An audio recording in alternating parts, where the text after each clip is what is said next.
জনগণের অধিকার ফিরিয়ে দেওয়ার জন্য যে জনগণ যে আন্দোলন করছে সেই আন্দোলনে বাধা সৃষ্টি করেন না। আর পুলিশকে বলবো যে আপনারা জনগণের সেবক, জনগণের ট্যাক্সের টাকায় কিন্তু আপনারা বেতন পান। কাজে আওয়ামী লীগ জোর করে ক্ষমতায় থাকতে পারে বা আওয়ামী লীগ বলতে পারে গুলি করার জন্য, কিন্তু আমি বলতে চাই আপনি গুলি করছেন কাকে? কি ভিনদেশি লোককে গুলি করছেন? পরদেশিকে কাউকে গুলি করছেন? আপনি তো আপনার দেশের মানুষকে কি করে গুলি করে মারবেন? আপনি আপনার ভাইকে, বন্ধুকে কি করে গুলি করে মারবেন? আপনার তো ছেলে আছে, আপনার তো মেয়ে আছে, আপনি তো একজন পিতা সন্তান, আপনাদের বিবেক আছে। আপনারা ভুলে যেন না হাসিনা সারা জীবন আপনাদেরকে আগলে রাখতে পারবে না, হাসিনা সারা জীবন আপনাদেরকে করতে পারবে না। কাজে গুলি করা বন্ধ করেন। এর মধ্যে আমি জানি পুলিশের মধ্যে সবার কথা আমি বলবো না, পুলিশের মধ্যে ভালো আছে, বেশিরভাগ ভালো, কিছু আছে একটা বিশেষ জেলার, আর কিছু আছে আওয়ামী ছাত্রলীগের সন্ত্রাসী, এদের দিয়ে এই কাজগুলি করানো হচ্ছে। তাই পুলিশ বাহিনীকে আমি দোষ দেব না, বলবো না। আমরা আমাদের শান্তিপূর্ণ কর্মসূচি দিয়ে জনগণকে নামিয়ে আমরা আমাদের অধিকার, আমাদের দাবি আমরা আদায় করব। সেখানে বলবো গুলি চালাবেন না। আমরা বলতেছি এবার যদি গুলি চলে তাহলে কিন্তু তার জন্য জনগণ প্রস্তুত, গলির মুখোমুখি হতে, জবাব দিতে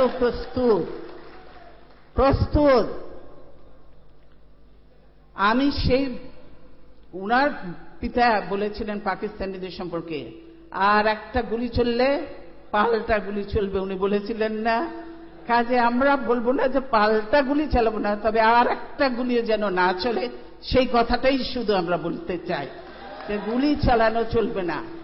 এখন বন্ধ করেন। আমরা সবাই জনগণকে সময় মতোই ডাক দেব, তবে শুধু ঢাকা সিটিকে দোষ দিলে হবে না, সবাইকে তোমাদের প্রস্তুত থাকতে হবে, তৈরি থাকতে হবে।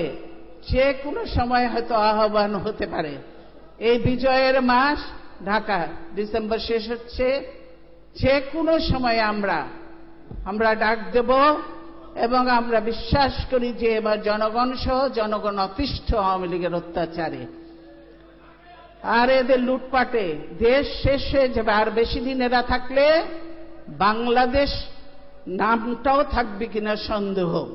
সেজন্যই আজকে প্রশ্ন, মা বোন ভাই বোনদের আপনারা অনেক স্বজন হারিয়েছেন, আমাদের কাছে আছে এখন পর্যন্ত আমরা দেখেছি 310 জন, এখন আরো বেড়ে গেছে হয়তো, 310 জনকে আমরা হারিয়েছি, মারা গেছে। আর 65 জনকে আমরা গুম খুন হয়েছে, এখন পর্যন্ত তাদের কোনো খবর পাইনি। যেহেতু এখনো কোনো খবর পাওয়া যায় নাই, তারা আছে কিনা জানি না। কাজেই অবস্থা চলছে এবং গুম খুন কিন্তু এখনো বন্ধ হয় নাই। এই গুম খুন চলছে। আর এই র্যাবকে এখন বাতিল করেন, র্যাব এখন বাতিল হতে হবে। র্যাব অকার্যকর হয়ে গেছে। এই র্যাব এখন পেশাদার খুনিতে পরিণত হয়েছে, পেশাদার খুনি বাহিনীতে পরিণত হয়েছে। এবং র্যাবের যে দিকগুলোকে নিয়েছে নারায়ণগঞ্জের খুনের জন্য আরো আছে র্যাবের মধ্যে, তাদেরকে সবকে জেলে নিতে হবে। এবং তাদের যে লিডার জিয়া, এটারে নেন, এটারে নিলে সব ওই 300 যতজন সব খুন গুমের হিসাব বেরিয়ে আসবে। এবং জিয়াকে বলবো যে আপনি চাকরি করেন, আপনি জানেন, আপনি হয়তো বলবেন যে আমার হুকুম হয়েছে, আমি হুকুম তামিল করেছি।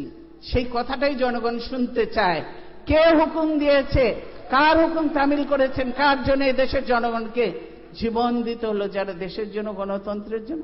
এইভাবে মানুষগুলোকে গুম খুন করা। আর এই মা বোনরা দিন রাত চোখের পানি ফেলছে স্বজন হারার জন্য, অপেক্ষায় আছে, এখনো ফিরে আসবে। 1 বছর হয়েছে। কয়েকদিন আগে আন্তর্জাতিক মানবাধিকার দিবস হলো, সেখানেও তারা দেখেছেন কিভাবে এক একজন কেঁদেছে, কথা বলেছে, করেছে। তারা এখনো চায় তাদের ছেলেদের ফিরিয়ে আনতে, তাদের স্বামীরা ফিরে আসবে। কিন্তু আমরাও চাই তারা ফিরে আসুক, কিন্তু জানি না তাদের ভাগ্যে কি ঘটেছে। কাজে বলবে এই গুম খুন বন্ধ করেন, গুলি বন্ধ করেন, অত্যাচার বন্ধ করেন।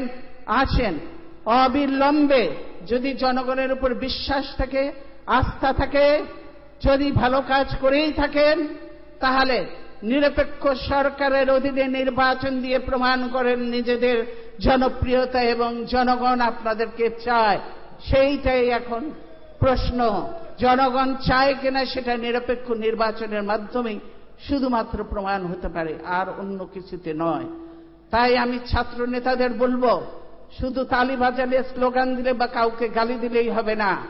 এখন সকলকে প্রস্তুত থাকতে হবে। যে কোনো সময় ডাক পড়বে, যখনই ডাক আসবে সকলকে হাজির হতে হবে। এবার ঢাকার রাজপথ আর খালি যাবে না, রাজপথ খালি যাবে না। এবার